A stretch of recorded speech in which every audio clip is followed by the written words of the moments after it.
Oke, assalamualaikum warahmatullahi wabarakatuh. Jumpa lagi dengan Pak Nafis atau Kak Nafis atau yo misalkan Pak Nafis is bebas lah. Oh, nggak masalah. Terus gimana kabarnya? Sehat? Aman? Sip. Oke, langsung saja. Di sini kita akan mempelajari tentang unsur-unsur dari balok atau kubus. Balok dan kubus. Dua-duanya kita belajar langsung, dua-duanya langsung. Dua. Nah, kenapa kok balok dan kubus ini kan balok nih? Kenapa kok termasuk juga kubus? Kalian tahu nggak? Persegi itu termasuk persegi panjang. Fokusnya di sini ya. Oke kan persegi panjang nih. Panjang sama lebar. Kalau persegi itu termasuk juga persegi panjang, tapi panjang sisinya itu sama. Iki S, iki S. Jadi termasuk juga persegi panjang, tapi persegi panjang sisinya itu sama. Gitu. Nah, begitu pula untuk kubus. Kubus itu juga termasuk balok. Kalau kenapa kok kubus termasuk balok? Karena kubus itu balok yang panjang, lebar, dan tingginya itu sama.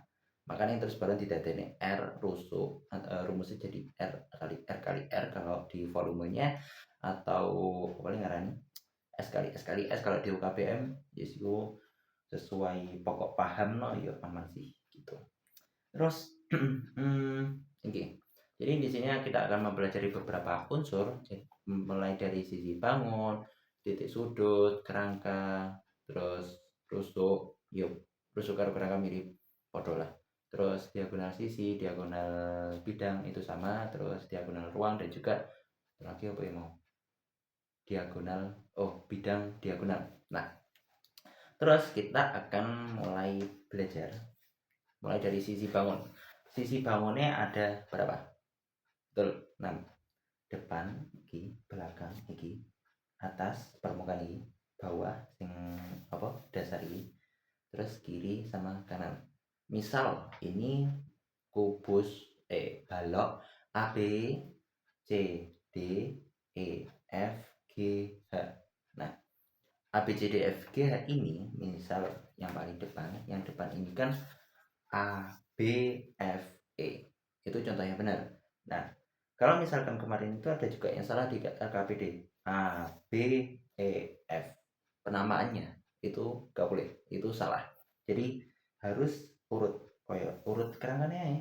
Gak perlu mencolot-mencolot. A B F E atau A E F B atau kok F U boleh F E A B dan sebagainya. Yes, bisa bebas wis penamaannya itu.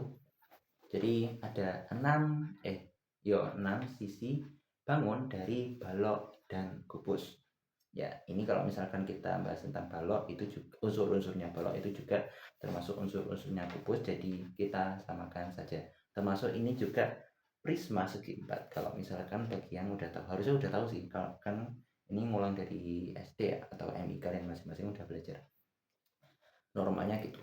Terus mari ngono titik sudut. Nah, titik sudut iki yo pojok-pojok iki. Iki A, iki B, iki apa mau?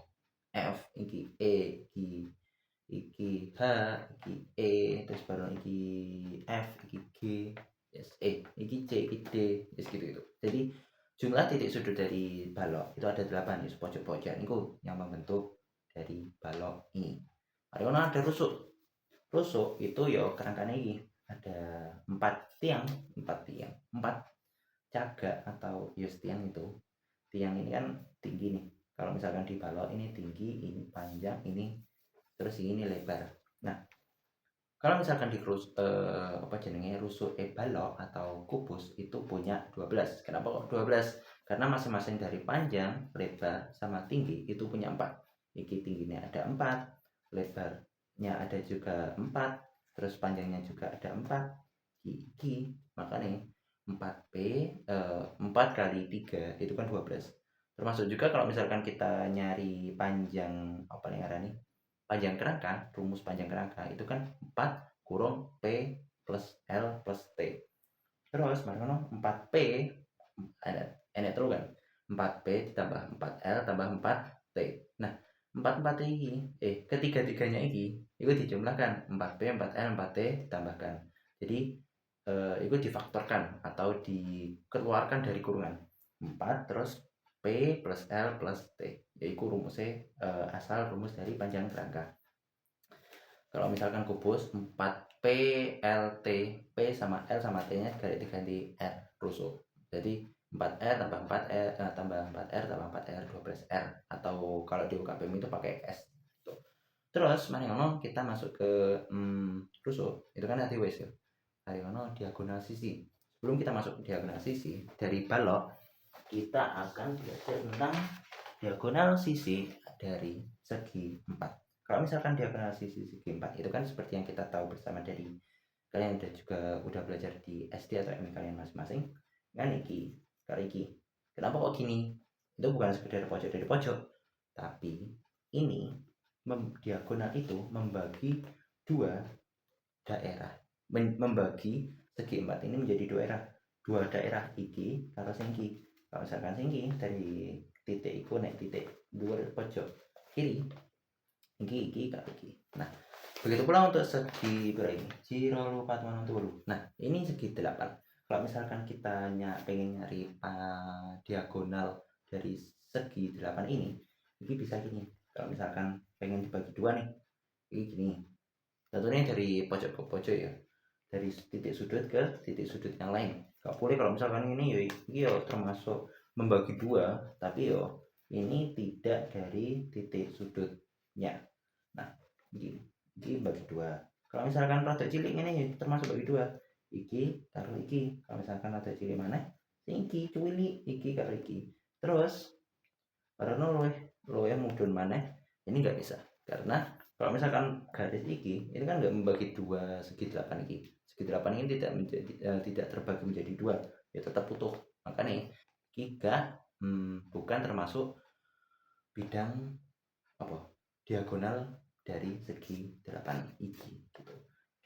Kayak ini juga bisa, atau gini juga bisa, atau gini juga bisa. Pokok menjadi dua itu termasuk diagonal sisi atau diagonal dari segi 8. Kita kembali lagi ke balok tadi. Nah, kalau misalnya ini diagonal sisi atau diagonal bidangnya kan kembali lagi ke tadi, sisinya kan ada 6, depan belakang kiri kanan atas bawah. Nah, masing-masing dari sisi tersebut karena ini berbentuk segi 4, maka nih iki punya dua, masing-masingnya dua, iki karo iki karo iki, terus iki karo iki, dan semuanya dan seterusnya ada 6 sisi masing-masing dua. Maka nih 6 kali 2 sama dengan 12 gitu. Jadi total diagonal sisi atau diagonal bidang itu jumlahnya ada 12 gitu. Nah, terus mari kita masuk ke diagonal ruang. Kalau diagonal ruang itu juga pojok dari pojok ke pojok. Iki naik gini, pojok kiri bawah naik gini, pojok kanan atas belakang. Iki pojok kiri bawah depan naik gini, pojok kanan atas belakang. Nah, kenapa kok iki boleh? Terus baru kenapa kok iki enggak boleh? Ini enggak termasuk ya, karena ini sudah masuk ke diagonal sisi, bukan lagi diagonal ruang, tapi ini yang termasuk diagonal ruang. Terus ini juga termasuk iki. Terus ada yang konone bawah iki karo gini.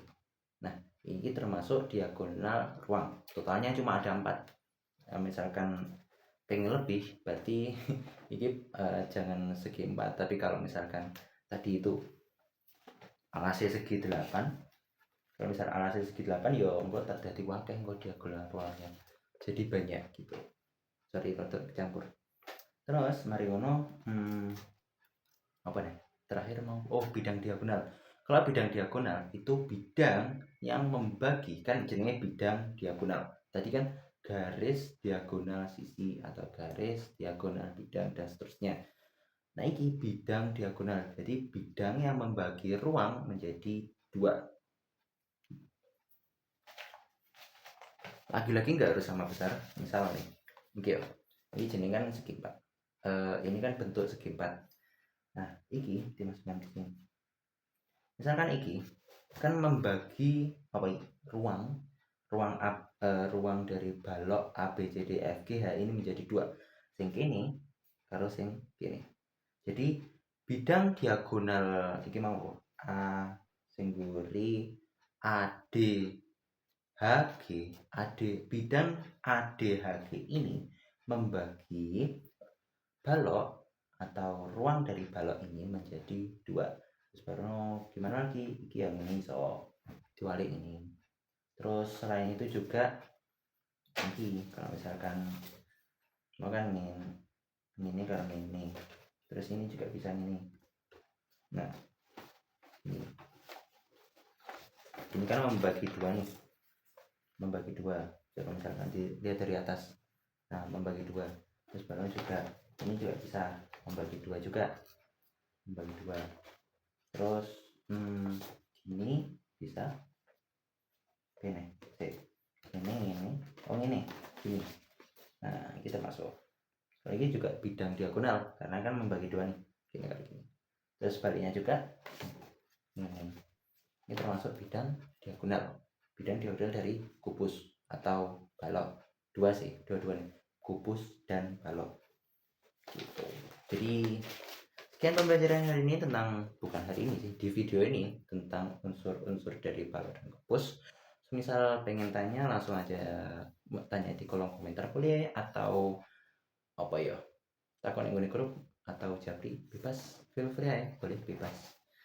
Sekian, semoga bermanfaat, semoga paham juga. Kalau misalkan kurang paham itu bisa tanya. Wassalamualaikum warahmatullahi wabarakatuh.